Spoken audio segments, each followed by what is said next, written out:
What's up, my friends? Welcome back to another video, and today we're going to be doing something a little bit different. We're going to be covering 5 of the core plugins that I use on pretty much every single mix that I do. It's been a while since I did a mixing video, so I thought why not go back into another one. And my tastes have kind of changed over the years. The plugins that I kind of preferred to use previously, they've kind of changed up until now. But overall, I think these 5 core plugins are still the ones that I feel that are like old faithfuls, ones that I can rely on a consistent basis and get me good results pretty much every time. So before we really get into that process and kind of take a look at those plugins, in case you're wondering about a step-by-step mixing framework, this is something I think a lot of us struggle with, is how to actually approach a mix from start to finish. And everyone has their own workflow, right? But I want to share mine with you. It's my personal workflow that I go through for every single mix, and I want to share that with you in this free mixing guide. It's 6 steps. If you follow them, it's very actionable, and you can put it into practice right away for your next mix. And I hope it's valuable to you. It's a completely free. I want to give it to you as a gift for checking out this video, and you can click the first link in the description box below to grab it totally free as my gift to you. So without further ado, let's kind of jump in. First of all, before we talk about those 5 plugins, why don't we just play a section of this piece just so you can hear the mix I was going for, the type of vibe I was trying to achieve, and then we'll talk about the decision making behind those plugins and why I kind of chose them. So here we go. This is Love's Rapture. This is the climax section, the A theme, and you get a sense of how the mix actually sounds. So here we go.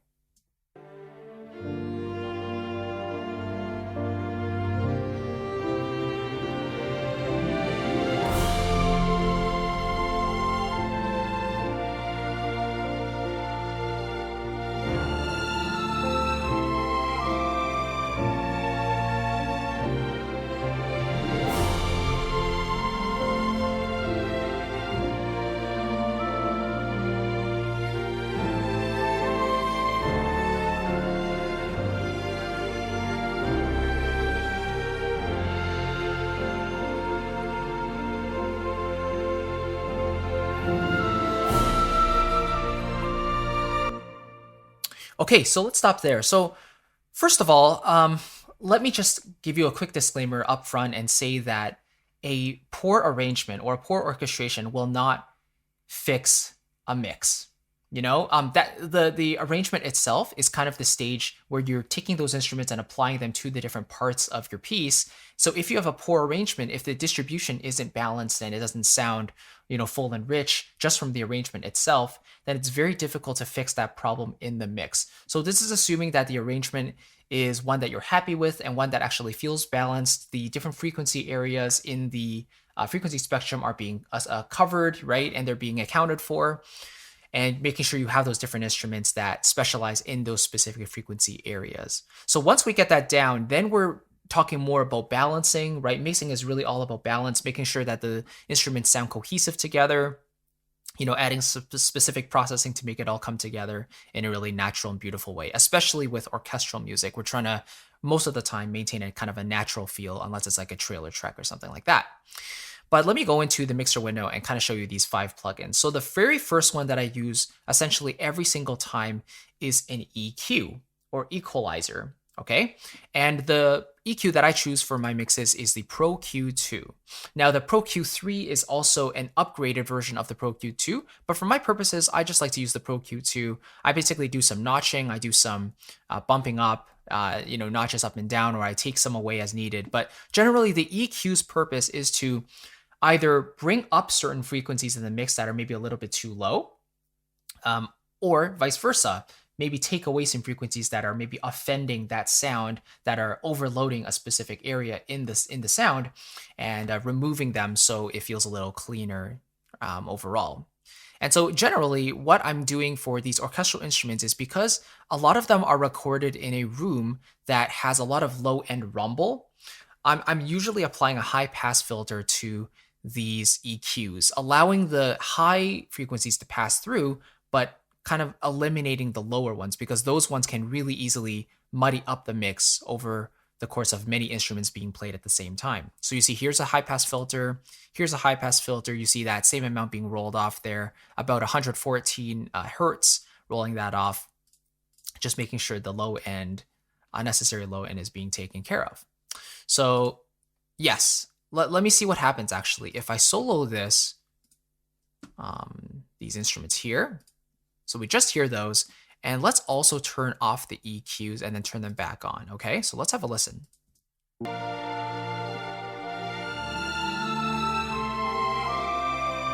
let's turn the EQs on.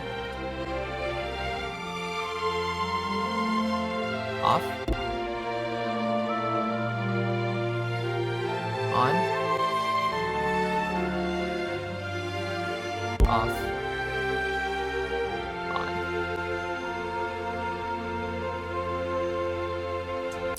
Okay, so to my ears, turning the EQ off brought a little bit of a darkness and a bit of mud to the overall arrangement, a bit, and that's kind of what we would expect because, again, those instruments that are recorded in these scoring stages or concert halls, there's naturally going to be a bit of low-end rumble that's introduced into the samples. So if you get rid of that, then naturally there's going to be relatively more high-end in the mix or in those instruments overall, which makes it feel a bit brighter and a bit cleaner. And that's generally the approach I went for most of these instruments here, is eliminating the unnecessary low end and then making sure if there were any off-ending frequencies, I kind of took them out. But the great thing about sample libraries nowadays is that they're kind of recorded so well most of the time that all you really need to do is get rid of some of the low end and maybe bump up some of the high end if you really want to, if the instrument is a little bit too dark. But generally, that's kind of my first approach, is before I actually go through the mix and start doing my static mix, dragging the faders down and all of that, I will go through first and make sure the low end is being taken care of, because this will eliminate a lot of the low end problems that might come in later if you don't do this. And you can see I've also applied the Pro Q2 to the master fader as well. So after I put them on the individual instruments and I'm happy with where the low end is being removed, then I'll put an EQ on the stereo bus, bringing it down. You can see just a tad here, 1 decibel down, and then I wanted to enhance the high end just a little bit, about plus 1.5 dB here in the 8.5K range. And then next, the second plugin is the compressor. So usually the EQ and the compressor are core plugins in pretty much every mix. EQ, again, is like shaping the frequencies, making sure that the right ones are being distributed and shared throughout the frequency spectrum. Whereas the compressor's job is to make the audio source more even across the board. So a lot of audio sources, like vocals, for example, there's a lot of dynamics in the voice. We could be talking very softly, or we could be talking more passionately and more loudly, right? So those peaks in the voice, in the volume, will be a lot more uncontrolled, let's say. And that kind of comes with acoustic instruments in general. So a compressor's job is essentially to take those high peaks, those high volume peaks, and turn them down, compress them, and basically let them match the lower volumes a little bit more closely so that everything sounds a bit more consistent and you don't have those random jumps in the dynamics, if that makes sense. And then after, what we would usually do is then make up the overall gain, because we've turned down the loud parts down, right? Now the entire signal chain is quieter. So if you turn the makeup gain on and turn it up, then everything now becomes louder to compensate for that loss in volume. So here in the compressor, you can see I'm just using Logic's stock compressor. I'm using the Platinum Digital. And when I apply the compressor on the stereo bus, what I'm doing is I'm really just capturing the highest peaks, and I'm trying to contain them a little bit so the entire mix feels a bit more glued together. So if I play this section one more time, this is the loudest section of the entire piece. What I should expect to see here is the needle moving just a little bit, right? Just moving that little bit. And the ratio here is 1.4 to 1, which just means that when the compressor's acting, it's just pressing down on the high peaks very, very little. In terms of the makeup gain, I'm basically making up 0.5 decibel because I'm pressing down 0.5 decibel on the loud peaks.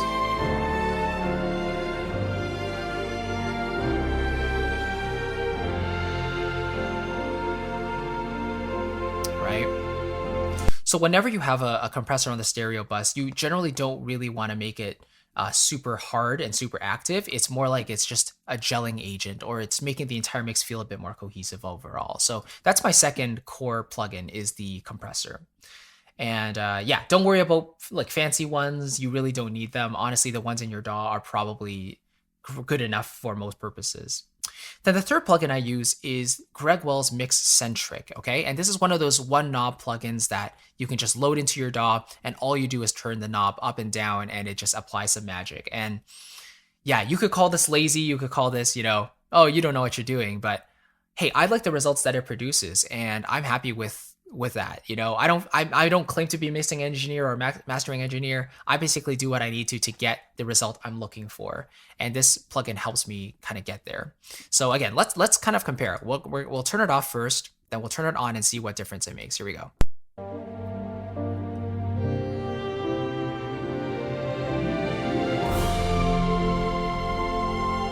On.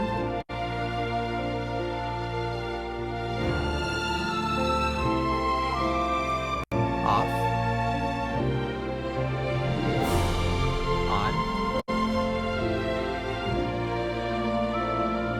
One time. Off.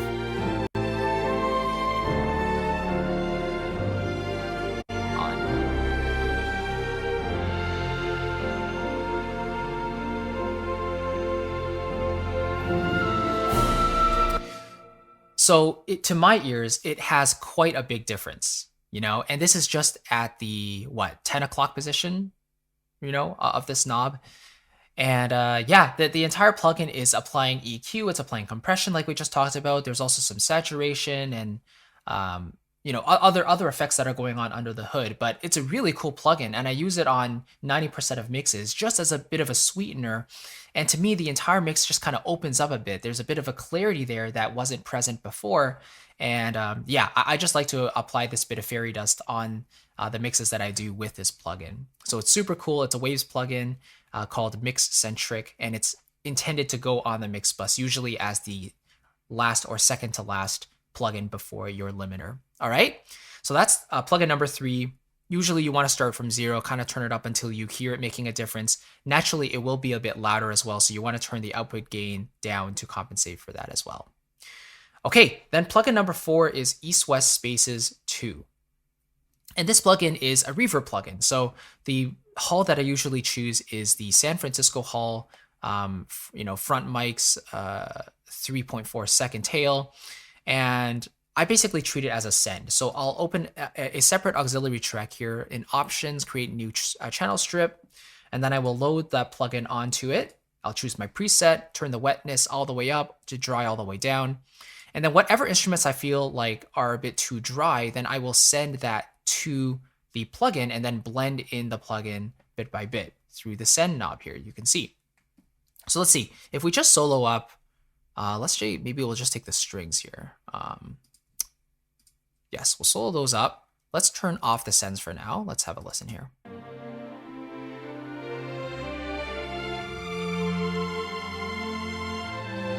Turn on the reverb. Off. On. Right. So yeah, for me, it just has that additional gloss, that little sheen that puts those strings more in a concert hall setting. And it's not just the ending tail that you can hear, but it's more of the slight loss of high-end detail. And that's not necessarily a bad thing, but you know, when they're in a concert hall, those higher frequencies have more room to dispel, so naturally they don't come to our ears as quickly. And that kind of sounds pretty natural to me. So that's what I do with this plugin, is I put it on its own track and then I send an individual instruments that need that extra reverb to that plugin, or to this channel, I should say, and then turn up the wetness accordingly. So that is plugin number 4 that I use on a regular basis, especially for these orchestral types of tracks.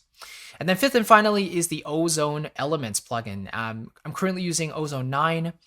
At the time of this recording, and this is basically a free or very affordable version of a couple of their more expensive dedicated plugins put into one plugin. So there's an EQ that's built in here. There's also an imager that allows you to increase the stereo width or decrease it, and then a maximizer for kind of a limiting purpose as well. And I make use of all 3 of these, but what I tend to do first is go with the Master Assistant, and then I'll play the track out. I'll see the recommendations for the EQ. So it kind of analyzes your track, compares it to, you know, I guess the standard radio tracks, and then gives you some recommendations. So this is more or less how I left it. I increased the high end here, brought out or took out some of the low end, and then increased the stereo width a little bit, and of course brought the volume up overall with this limiter. So Yes, I got the Elements version for free, or I think it was like with a $1 package of other plugins, you got this element for free. And it's super useful. So I really enjoy using it every time. It's super transparent, definitely has that quality. So I can highly recommend it as well. And that's it. Those are the 5 plugins I use. So again, EQ, compression, MixCentric from Waves, a reverb plugin, in this case, Spaces 2 from East West, and the Ozone 9 elements. Keep in mind that these elements are all serving different purposes. So every single plugin that any processing that we're trying to apply to our mix should have a specific purpose. We shouldn't just be adding stuff aimlessly, less is usually more.